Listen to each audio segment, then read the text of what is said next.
Medyo fresh dito. Hangin. Move na. Papayag na tayo doon. Pagpilihan po natin yan. Yung mga nasa Parang nanutas bakit na. yung nasa Senado, yung mga nasa Kabinete, nakukuha ng mali-mali ang pera. Ang isip nila, pwede naman pala. Makakatakas ka pala. Makakaiwas ka pala. Kaya ang sabi nila, para tumigil na to, ikulong natin si Dante Marcoleta.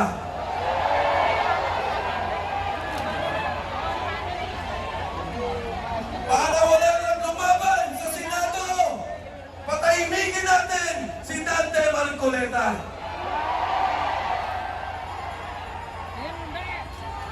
Kaya ang pagkakaisa natin ay para sa katarungan. Pagkakaisa para sa hustisya. Pagkakaisa para makulong ang mga nagnakaw. Pilipinas.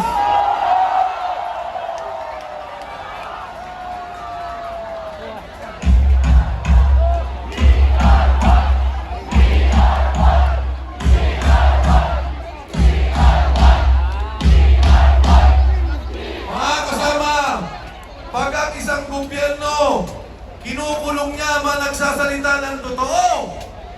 Kinukulong niya yung nais at katotohanan at hustisya. At yung mga nagnakaw, protektado, malaya. Anong tawag sa gobyernong yan? Ano?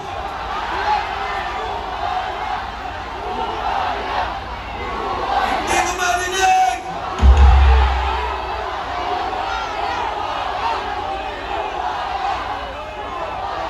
At pag ang boses ng bayan, ang boses ng mga kapatid, pinigilan mo, kinipit mo, aabot sa punto na lalaban yan, lalabas, malinindigan.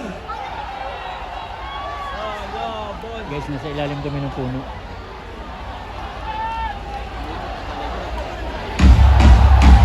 We are one! We are one! We are one! We are one! We are one! We are one!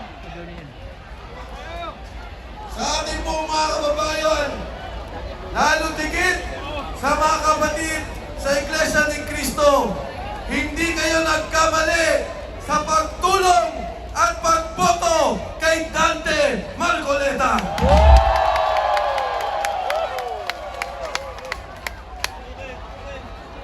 May galing, may talino, higit sa lahat, may pagmamahal sa sambayanang Pilipino.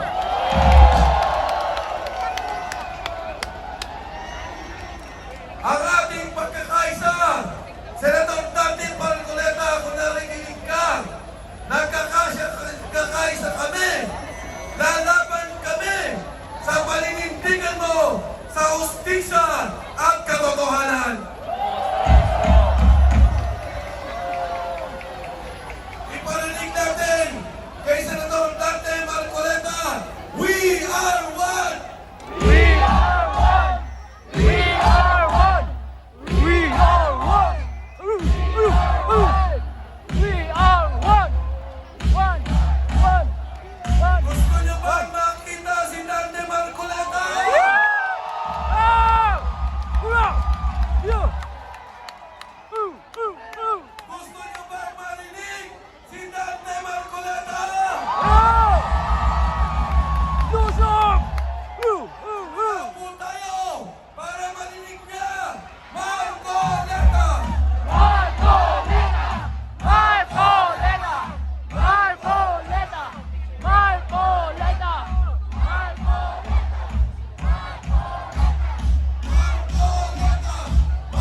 Lalaban tayo! Kahapon po ay tinitingnan ko na kayo. Lalong-lalo na po yung nanggaling pa sa malalayong lugar. Pero po ako nakita nasa panig ng katandaan, mga lolo, mga lola. Kahit na po ang lakas ng buhos ng ulan, walang tumitingnan, walang umuwi. Lalo na kung nagpapahayag po kayo ng ating pagkakaisa, ang ating hinahanap na katarungan, hinahanap nating katotohanan, transparency, at accountability. Salamat po sa lahat ng mga kapatid sa Iglesia ni Cristo.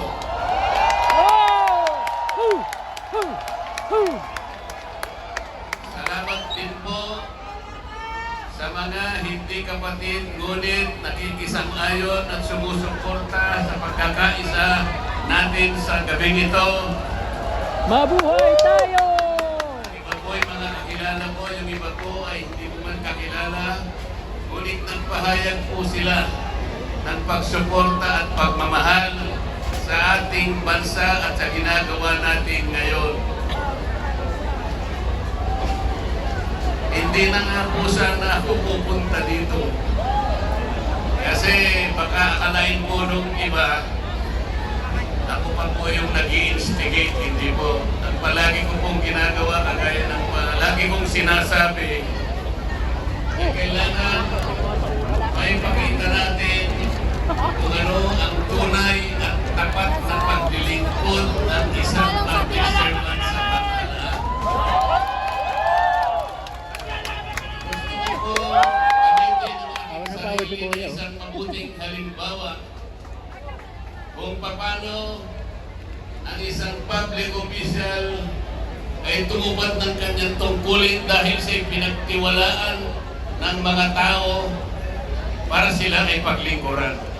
Ito yung gawing EDSA sa White Plains ito, Kabaan. Hindi ko alam kung ano pasasalamatan. Babalikan niya ako dito. Nababanggit ang aking pangalan na sinusuportahan po ninyo ang aking ginagawa para sa ating bansa. Lalaban tayo!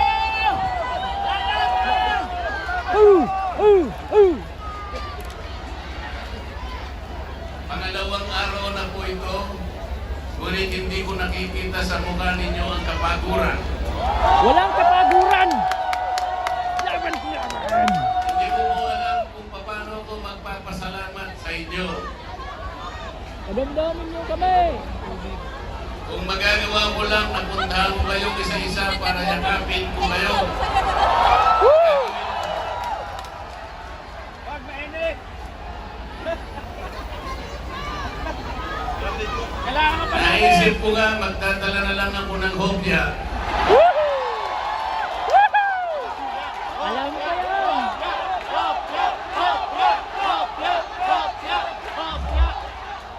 Pero nung makita ko po na napakarami ninyo, kahit kung pabrika ng hopya, hindi magkakasa sa inyo.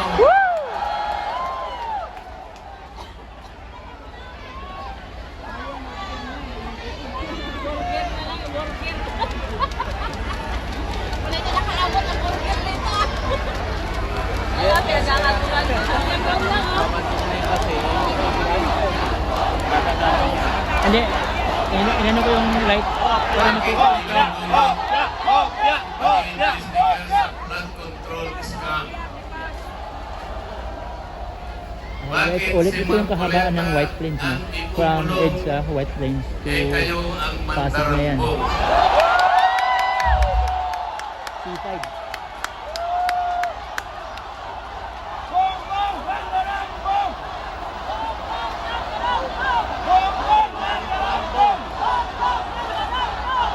Meron po akong pagpasahin sa inyo. Alam niyo na po ito, pero kailangan po may ang puli sa inyo para maitatak po sa ating puso. Babasahin ko po sa inyo ay yung pagbungan o yung preambulo ng ating saligang batas.